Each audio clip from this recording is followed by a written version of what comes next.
Hi guys, this is Kajal. Welcome on study world. Last video में मैंने आपको star formation बता दिया था कि किस तरीके से सुपरनोवा बनता है, क्या चीज़ है। अब हम उसी से बेस्ड दो तीन क्वेश्चंस डिस्कस कर लेते हैं जो जो एग्जाम में पूछे जा सकते हैं। तो सबसे पहले हम ये देखेंगे कि तारों का कलर, ये कलर ऑफ द स्टार्स क्या बताता है। जब वो तारा जब नया नया फॉर्मेशन होता है तो नीले कलर का होता है। नीले के बाद वो नीला श्वेत बनता है और फिर श्वेत पीत, फिर पीत बनता है, फिर नारंगी। जब नारंगी शेप में आता है तो वो कोड़ अवस्था में आ जाता है। रेड में जब आएगा तो वृद्धा। और जैसे ही रेड होता है, बहुत ज्यादा ओल्ड हो चुका होता है, बहुत बुढ़ा हो चुका होता है हमारा ये तारा। और देन उसमें क्या होता है, एक विस्फोट होता है। जैसे ही विस्फोट होता है वो सुपरनोवा कहलाता है। सुपरनोवा क्या है? विस्फोट के बाद का आंतरिक भाग जो बचता है उसे ही हम सुपरनोवा कहते हैं। क्वेश्चन आता है कि तारों का जो रंग है वो बदलता है क्यों? तो तापमान के घटते क्रम में उसका जैसे जैसे जैसे तारे का टेम्परेचर घटेगा उसका अपने आप ही कलर भी चेंज होता जाएगा। तो जो कलर चेंज हो रहा है वो उसके टेम्परेचर को डिक्रीज कर रहा है, इस वजह से उसका कलर चेंज होता जा रहा है। कल की वीडियो में मैंने आपको बताया था कि तारा जब एकदम से चेंज हो जाता, तारे का जब टेम्परेचर कम होने लगता है तो उसका कलर भी धीरे धीरे बदलने लगता है। तो वही है कि अगर किसी नीला है तो नीला है तो अभी अभी तारे का क्या है, फॉर्मेशन हुआ है, नया नया तारा है बिल्कुल इसमें। और जैसे ही नीला होता है तो बहुत ज़्यादा चमकता भी है। क्यों चमकता है? क्योंकि बहुत ज़्यादा टेम्परेचर होता है और न्यूक्लियर एनर्जी भी उसमें बहुत ज़्यादा होती है, इस वजह से वो बहुत ज़्यादा ब्राइट करता है।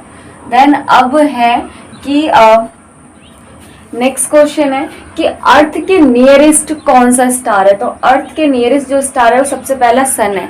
तो आपको पता है सन भी हमारा एक स्टार है। अगर सन अभी बहुत ज़्यादा यंग है, बहुत यंग है, तो इसी वजह से आपको सुबह सुबह बहुत ज़्यादा चमकता हुआ आपको दिखाई दे रहा है।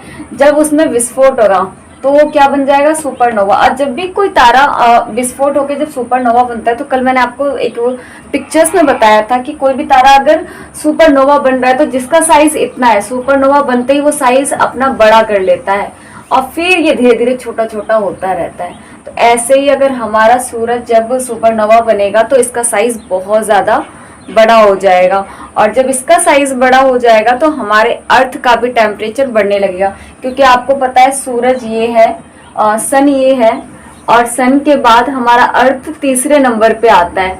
तो अर्थ तीसरे नंबर पे तब तो इतना टेम्परेचर है, जब ये सुपरनोवा बन जाएगा तो ये अपना साइज बढ़ा लेगा।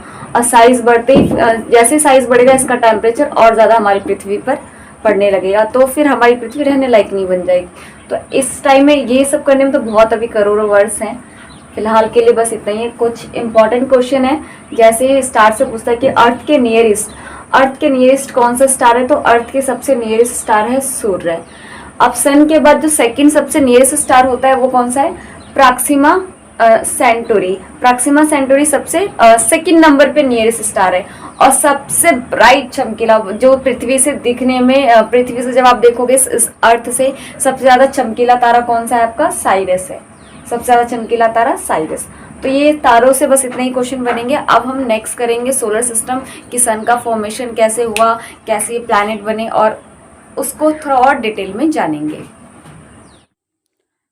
मैंने आपको बताया था कि ये जो यूनिवर्स बना है वो एक छोटे से पार्टिकल में फ्यूजन होने की वजह से बना है, विस्फोट होने की वजह से बना है, बिग बैंग की वजह से। जब ये पार्टिकल्स दूर दूर तक फैल गए तो इन पार्टिकल का शेप, मास, डेंसिटी भी डिफरेंट डिफरेंट थी। जिन जिन पार्टिकल्स का डेंसिटी ज्यादा था उनका ग्रेविटी फोर्स भी ज्यादा था। तो जिन जिन पार्टिकल्स का ग्रेविटी फोर्स ज्यादा था तो वो दूसरे पार्टिकल्स को अपनी ओर अट्रैक्ट करने लग गए। और वो पार्टिकल्स जिन पार्टिकल्स का ग्रेविटी फोर्स ज्यादा था एक फिक्स ऑर्बिट में वो चक्कर लगाने लग गए। इसी तरीके से हमारा सोलर सिस्टम का निर्माण होता है। सोलर सिस्टम में सन हमारा केंद्र है, सेंटर है। सन भी एक स्टार है, एक स्टार का छोटा सा टुकड़ा है जो ये टूट के जब नीचे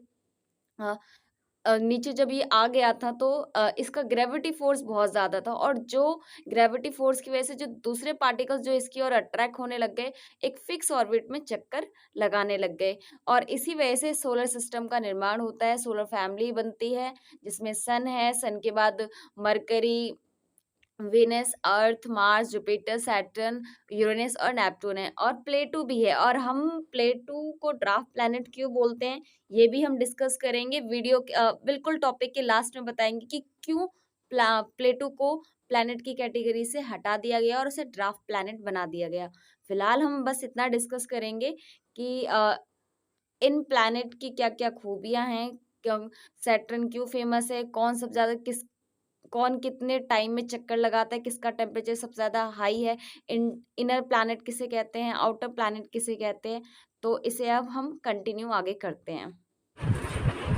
तो गाइस आपने देखा कि किस तरीके से सोलर सिस्टम का निर्माण हुआ है।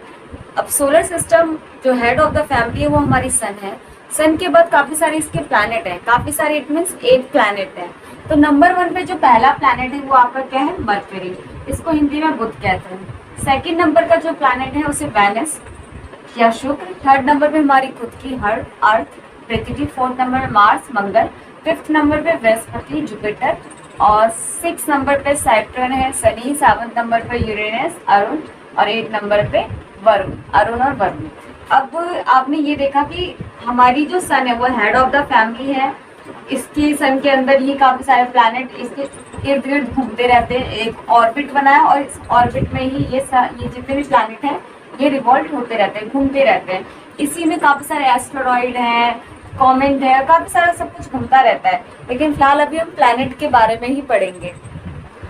अब क्वेश्चन ये पूछा जाता है कभी कभी, अब नॉर्मली अब तो नहीं पूछते क्योंकि अब एग्जाम का लेवल काफी ज्यादा हाई हो गया है। बट आपको इसका सीक्वेंस याद होना चाहिए कि नंबर 1 पे कौन सा प्लैनेट है, नंबर 2 पे कौन सा है, नंबर 3 पे कौन सा है, नंबर 4 पे कौन सा है। रीजन क्या है, अगर आपसे पूछा जाए कि इनमें से ऐसा कौन सा प्लैनेट है जो सबसे ज्यादा गर्म होगा, तो सबसे ज्यादा गर्म प्लैनेट कौन हो सकता है? ऑफकोर्स मरकरी होगी या शुक्र होगा। इसके लिए हम जब प्लैनेट डिटेल से पढ़ेंगे तब उसमें बताएंगे। ये जो सीक्वेंस याद होने का रीजन क्या है कि जितना ये सूर्य से दूर जाता जाएगा प्लैनेट, इसको सूर्य के चक्कर काटने में उतना ही ज्यादा टाइम लगेगा, और जो इसके जितने पास रहेगा उसे उतना ही कम टाइम लगेगा। जैसे मरकरी पास में, तो मरकरी को सबसे ज्यादा कम टाइम लगता है सूरज के चारों ओर घूमने में, और सबसे ज्यादा टाइम लगता है आपके नेपच्यून को।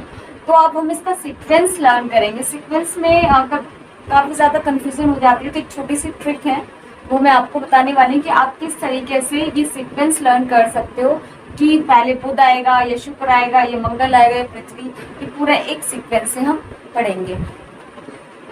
तो गाइज अब हम प्लैनेट का सीक्वेंस लर्न करेंगे कि कौन सा प्लैनेट पहले आता है और उसके बाद क्या क्या आता है। तो सबसे पहले आपने अपने पेरेंट्स को सुना होगा जब वो वीकडेज बोलते हैं कि आज सोमवार है, मंगलवार है, बुधवार है, तो हमारी ट्रिक भी इसी से बनी है। तो आपको पता है कि हमारा भी पहला प्लैनेट आपने देखा था कौन सा था, बुध था। तो हम बुध से ही करते हैं। जो फर्स्ट प्लैनेट क्या है हमारा, बुध। फिर हम एक दिन की छुट्टी मनाएंगे।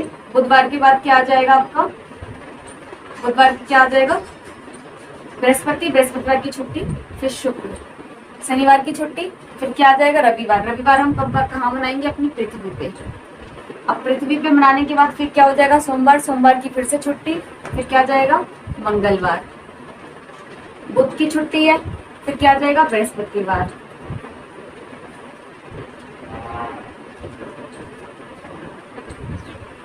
शुक्र की छुट्टी, फिर क्या आ जाएगा, शनि।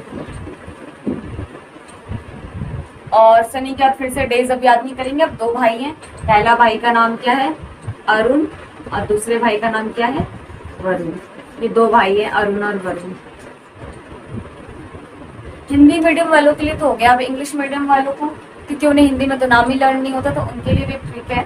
वो क्या कर सकते हैं कि ये जो लास्ट के 3 है, आप लास्ट में याद रखो कि सबसे लास्ट में क्या आएगा, सन आएगा, सन। उसके बाद हम करेंगे एमजे, सबसे लास्ट में सन, फिर क्या करेंगे, एमजे।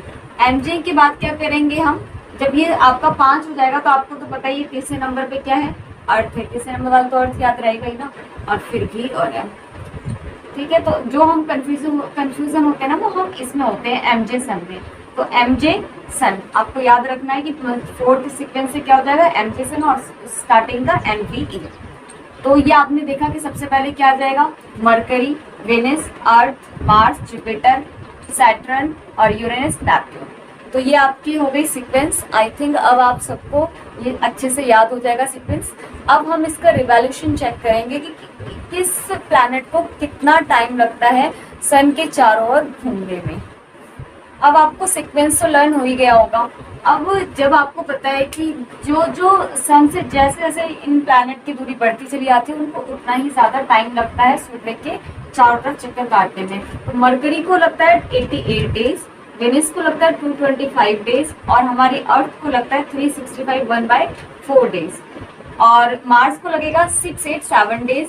अब जैसे जैसे डिस्टेंस बढ़ रहा है देखिए टाइम भी बढ़ते जा रहा है। जुपिटर को लग रहा है 11.9 ईयर्स लग रहा है, 29.5 ईयर्स लग रहा है सैटर्न को, एंड यूरेनस को लग रहा है 84 ईयर्स, और सबसे ज्यादा टाइम लग रहा है आपके नेपच्यून को 165 ईयर्स। अब ये देखिए, अब ये आपको पता चल गया कि इनकी परिक्रमा करने में, सूर्य की रिवोल्यूशन करने में इनको कितना ज्यादा टाइम लग रहा है। अब एक्चुअली क्या होती है, जो फोर्थ ग्रह हैं ये यहाँ तक, जिसमें आपकी मरकरी, वेनस, अर्थ और मार्स, इन्हें हम कहते हैं इनर प्लैनेट। क्या कहते हैं? Inner planet. और जो इन चार के बाद है इसे हम कहते हैं आउटर प्लैनेट। रीजन क्या है आउटर प्लैनेट बोलने का, कि आगे के जो चार प्लैनेट हैं ये चट्टान वगैरह से बनी हुई है, बट ये इधर के जो बाहर के प्लैनेट हैं, ये जो सबसे लास्ट में जा रहे हैं, जुपिटर, सैटर्न, यूरेनस, नेपच्यून, ये बड़े बड़े गैस के गोलों से बने हुए हैं, इसी वजह से इन्हें आउटर प्लैनेट बोला जा रहा है। इन्हीं के बीच में एक पट्टी पाई जाती है ऐसे, ये जो पट्टी है ये आपकी क्या कहलाती है? क्षुद्र कहलाती है। क्या बोलते हैं इसे? एस्टेरॉइड। तो ये जो एक पट्टी सी पाई जा रही है इसको हम क्या बोल रहे हैं? एस्टेरॉइड्स बोल रहे हैं, जिसे क्षुद्र ग्रह बोलते हैं। ये आपके मार्स और जुपिटर के बीच में एक पट्टी है, जो ये इन्हीं का पार्ट है, बट ये इन्हीं के बीच में घूमती रहती है, सूरज की चक्कर लगाती रहती है। तो ये जो एस्टेरॉइड पाए जाते हैं कौन से दो प्लैनेट के बीच में पाया जाता है? मार्स और जुपिटर के पास। इन चारों को हम इनर प्लैनेट करते हैं, इनर प्लैनेट बोलते हैं, और इन चार के बाद ये इधर बाहर वाले क्या कहलाएंगे? आपके आउटर प्लैनेट। अब हम देख लेते हैं कि साइज के अकॉर्डिंग कौन सा प्लैनेट छोटा है और बड़ा है, और किसका मास सबसे ज्यादा है, कम है, और इनर प्लैनेट और आउटर प्लैनेट में क्या क्या डिफरेंस है। प्लैनेट को हिंदी में आंतरिक या पार्थिव बोलते हैं। इनर प्लैनेट में कौन कौन आता है? मरकरी, वेनस, अर्थ और मार्स आता है। ऐसे आउटर प्लैनेट को ग्रह ग्रह या जोनिया बोलते हैं। इसमें आपका जुपिटर, सैटर्न और यूरेनस और नेपच्यून आएगा। दोनों भाई भाई हैं ये, अरुण और वरुण। अब ये फर्स्ट क्या बोलते हैं? ये नियरेस्ट के सन के बहुत ज्यादा पास होते हैं, बहुत ज्यादा पास, नियरेस्ट, और ये उतने ही सन से दूर है। अब ये क्या है, जब सूरज के पास ये काफी ज्यादा, तो इनका टेम्परेचर काफी ज्यादा होता है, और ये सन से बहुत ज्यादा दूर है, तो इनके इनर प्लैनेट के कंपेयर में इनका टेम्परेचर क्या रहेगा? थोड़ा कम रहेगा। तो ये आप और क्या है, इनर प्लैनेट और आउटर प्लैनेट के बीच में ही आपका क्या पाया जाता है? एस्टेरॉइड पाया जाता है, जिसे हम क्षुद्र ग्रह बोलते हैं। मेनली ये पूछता है कि जो एस्टेरॉइड है कौन से दो प्लैनेट के बीच में पाया जाएगा। तो अभी जस्ट मैंने आपको बताया था किसके बीच में पाया जाएगा? मार्स और जुपिटर, या मंगल और बृहस्पति के बीच में ये एस्टेरॉइड पाया जाता है। अब हम इसका साइज डिस्कस करते हैं कि कौन सा इसमें से ग्रह सबसे बड़ा है, उससे छोटा कौन है, उससे छोटा कौन है। साइज सबसे बड़ा आपका जुपिटर है। जुपिटर के बाद सैटर्न है, यूरेनस है, नेपच्यून है, अर्थ है, वेनस, मार्स और mercury. Jupiter means Brihaspati, Saturn आपका क्या हो जाएगा? शनि, और यूरेनस बड़ा भाई कौन है? अरुण, और छोटा भाई वरुण, हमारी प्यारी सी पृथ्वी। वेनस क्या हो जाएगा बताइए? शुक्र, ये मार्स, मंगल, और हमारी ये प्यारी सी बुध, सबसे छोटा सा। आपको जब आपने फिगर देखा था तो उसमें भी आपने देखा होगा कि मरकरी हमारी सबसे छोटी है। तो अकॉर्डिंग टू साइज हमारी मरकरी सबसे लास्ट में चली जाती है। और सबसे बड़ा ग्रह कौन सा है आपका? सबसे बड़ा प्लैनेट कौन है? जुपिटर, और सबसे छोटा मरकरी। अब डेंसिटी के अकॉर्डिंग देख लेते हैं कि डेंसिटी के अकॉर्डिंग कौन सा प्लैनेट पे सबसे ज्यादा डेंसिटी है। तो डेंसिटी में भी सबसे आगे हमारे जुपिटर साहब ही है। जुपिटर ने अपनी पोजीशन बना के रखी है। जुपिटर के साथ सैटर्न कह रहे हैं हम क्यों पीछे जाएं, हम भी आपके साथ रहेंगे। लेकिन यहाँ पे बड़ा भाई को पीछे करते हुए छोटा भाई आगे निकल जाता है। इट मीन्स नेपच्यून का डेंसिटी हाई रहता है कंपेयर टू यूरेनस। तो छोटा भाई यहाँ पे क्या हो गया? आपका आगे निकल गया है, और बड़ा भाई पीछे आ गया है।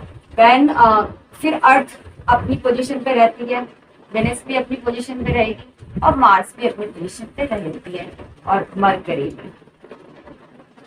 तो आपने देखा कि डेंसिटी में सिर्फ जो साइज और जो अपना पोजीशन चेंज करता है वो सिर्फ नेपच्यून और यूरेनस करते हैं, बाकी जो अकॉर्डिंग टू साइज है वही अकॉर्डिंग टू डेंसिटी है। जैसे इनकी सीक्वेंस अकॉर्डिंग टू साइज है वैसे डेंसिटी के अकॉर्डिंग में जुपिटर ही सबसे ज्यादा डेंसिटी वाला जो प्लैनेट है वो आपको कौन सा है, जुपिटर। और सबसे कम डेंसिटी वाला प्लैनेट आपको क्या आ जाएगा, मरकरी आ जाएगा। और फोर्थ नंबर पे सबसे कम डेंसिटी वाला प्लैनेट कौन सा है आपका, यूरेनस है। सेम ऐसे ही फोर्थ नंबर पे साइज के अकॉर्डिंग कौन सा बड़ा प्लैनेट है, तो फोर्थ नंबर पे क्या हो जाएगा, अपोजिट हो जाएगा, कौन हो जाएगा, नेपच्यून हो जाएगा। तो ये अकॉर्डिंग टू साइज देख लिया, डेंसिटी के अकॉर्डिंग देख लिया आपने, वैसे इसका सीक्वेंस देख लिया, इसका रिवोल्यूशन देख लिया, सारी चीजें देख ली है। इससे एक आध क्वेश्चन पूछे जा सकते हैं बट पता होना चाहिए नॉर्मल।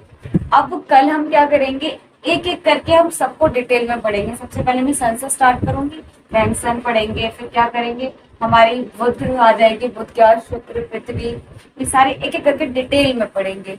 अगर आपको यहाँ तक वीडियो पसंद आ रही है तो आप लाइक कर सकते हैं, सब्सक्राइब कर सकते हैं और छोटे बच्चों को भी शेयर कर सकते हैं क्योंकि उन्हें भी सोलर सिस्टम पढ़ने में बड़ा मजा आता है।